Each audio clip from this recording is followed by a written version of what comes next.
How to activate RBC Bank credit card online. Hello everyone, I am Vishakha and welcome to our channel. Let's get right into the tutorial.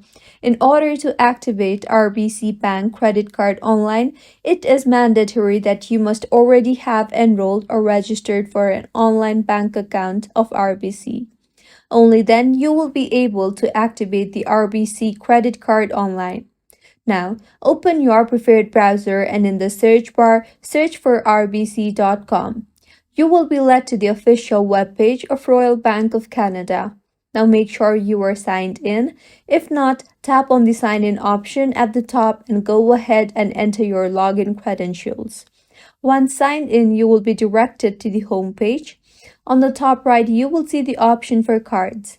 Tap on that and in the interface that you will be led to, you will see in the bottom as activated.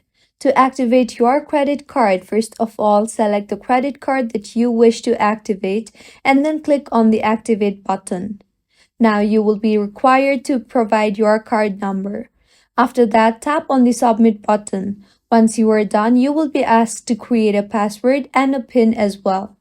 For security purpose, you will be asked to enter them twice, so go ahead and enter them. Once you are done entering all these informations, RBC Bank credit card will be activated successfully. If you find this tutorial helpful, do subscribe to our channel. Thank you for staying with us until the end.